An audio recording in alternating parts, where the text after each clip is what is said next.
ndox mi daf fi yàgg lool sax manque nañu ba sonn at bu ne nii rek la ñuy def at bu jot nii la ñuy def ak ndox mi waaw. barax baa ngi neex fees dell dañuy ñëw dindi fii ndox mi bu ñu dindee bàyyi barax bi amul njëriñ. bu ñu dindee bàyyi barax bi amul benn njëriñ. waaw ndax barax bi mooy dex bi. léegi bu ñu dindee bi bu mu set wi bu ñu xëyee dañuy fekkaat fii fees ñu naan waa koñ bee fi tuur ndox bi waa koñ bee fi sotti fi foos fekk na du loolu barax bee mooy dex bi fa la ndox bi di jógee di wàcc fii ci suuf ci tali bi fii nii léegi boo dindee dex bi fii nii te dindoo dex bi kay amul njëriñ amul benn njëriñ waaw léegi boo bëggee ndox bi dañ ngay dindi fee léegi nañ dañ cee sonn sax nag canal daal la ñu bëgg Abdou Samad bi parce que dañoo demoon ba nga xamante dañoo amatul benn pexe ndax ñi ko doon dindi pare nañ ñu nee na dem nañu seen yoon ñu def ak ndox bi fii lii xalaatuñu ko woon sax foogoon nañu ndox bi nawet bi fii la koy fekkaat loolu la ñu foogoon far yàlla boole ñoo kii mu ñëw nag moom wax dëgg yàlla lu mu waxoon dara dañu ci dafa ñëw rek commencé wax rek commencé def ñuy gis ndax am na ñuy wax fii ñëw di wax dañuy wax ba pare dem seen yoon dootuñu leen gisaat waaye kii dafa ñëw commencé ak jëf ñuy gis waaw kon nag ñu ngi koy ñaan bu baax ndax lii foogoon nañ ni nawet dina ko fekkaat ndox maa ngi fi bëri ba bugg a dee li mu fi gis depuis démb ba dee mu ngi xëj kon xam nga ne ndox bi tuutiwul bëri na de tuutiwul moom kon nag ñu ngi koy ñaanal suñu bëgg a yegg moo xam yàlla na ko yàlla yóbbu foofu yàlla daal moo xam lu mu bëgg yàlla na ko yóbbu foofu bu soobee yàlla boo fi ñëwee naan carte gi bu lay wooteel ñun ñëpp pare nañ ci carte pour wooteel la bu soobee yàlla yow la ñuy wooteel ba gis di feet donc comme ni ñu koy defee à chaque fois rek su population bi amee problème ñu jóg taxaw wallu leen parce que inondation yi ñëpp xam nañ ni fii ci commune Diamaguène Sicap Mbao chaque année day sonal nit ñi surtout fi nga xam ne mooy Médina Fass bi ñu nekkee ci biir nawet bi indi woon nañ jox leen benn moto pompe de 100 mètres cubes par heure jox leen ay carburant ak ay flexible pour ñu pomper mais comme ren ndox mi dafa bari woon donc bi ñu demee ba moment bi aussi tamit ndox mi desoon fi ñoom ñu amoon jaaxle après ci lañ ñu ooyaat ñu ñëw ànd ak suñu équipe ñu ñëw vraiment jëlee fi ndox mi pomper ko ba ndox mi jóge fi donc boo xoolee def nañu établissement boo xam ne def na 700 mètres jëlee ko fi yóbbu ko autoroute à péage donc loolu yëpp nag nekk loo xam ne ay moyens la yoo xam ne tamit du moyens yoo xam ne mooy yu ndaw la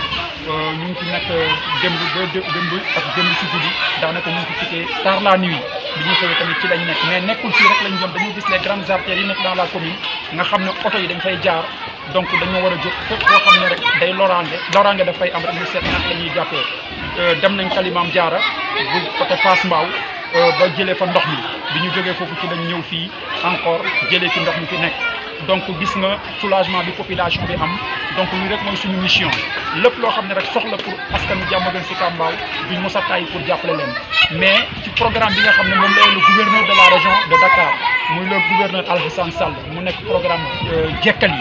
donc ñu ngi ci loolu boobu ba léegi boo xoolee tey ci commune Diamaguène Sicap Mbao foo dem teg nañ fa moto pompe amul quartier booy wër biir Diamaguène Sicap Mbao foo xam ne day am ndox te ñun teguñu fa moto pompe jox leen carburant jox leen flexible parce que dañoo jël ne ñun dañoo def don de soi lépp loo xam ne soxla population bi la duñ mos a tàyyi di leen taxawu loolu moo tax tey nga ñëw fii à Médina Fass fekk ñu fi ak suñu équipe bi nga xam ne depuis nawet bi commencé ba léegi ñooy ànd guddeeg bëccëg di liggéey donc di collaborer aussi ak ñi nga xam ne ñooy suñuy partenaire vraiment loolu moo tax tey ñu nga fekk ñu Médina Fass tey boo xoolee population bi mbégte bi ñu am loolu rek doy na lu ne moo tax ñun duñu mos a tàyyi di taxaw population bi di leen jàppale moo tax bu ñu paree aussi danañu fexe ba indi fi benn engin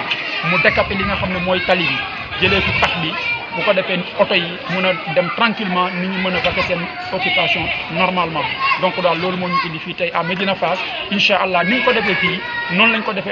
koy defee Kalimam Diarra noonu lañ koy defee feneen ak feneen parce que chaque année que Dieu fait bu ñu paree ci hivernage danañu def liggéey bu mel nii en tout cas sant yàlla bu baax bi ñu yàlla dimbalee ba nga xamee ñëw nañu fi liggéey fi liggéey bu rafet ba population bi am ci mbégte kontaan di remercier encore une fois le gouverneur de la région de Dakar mi nga xam ne moom moo ñuy accompagner di ñu jàppale à chaque fois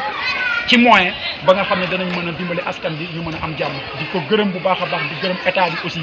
donc daal lii moo nekk li nga xam ne moo fi nekkoon suñu tànk tey ñu fekk fi ay nit ñu baax surtout nag les femmes ñu nekk des femmes braves ñoo xam ne tey boo ñëwee gis leen ni ñu déterminé woo nekk ci biir di liggéey ànd ci ak ñun da ngay xam ne ñii ñu jar a dimbali lañu donc loolu daal moo nekk li nga xam ne moo nekkoon suñu tànk tey fii à Médina Fass Mbao incha allah bu ñu paree am na ay hydrocureurs yu war a ñëw dem ci yeneen zone pour li nga xam ne moo des ci ndox mi ñu yeggali ko pour que ñëpp mën a am jàmm incha allah. prochain site bi fan la. waaw actuellement nii pare nañu fii Kalimam Diarra aussi jeex na li des daal mooy que indi engin yi pour ñu décaper li nga xam ne moom mooy pat bi bu ko defee nit ñi mën a am jàmm loolu daal ci la ñu nekk. merci beaucoup.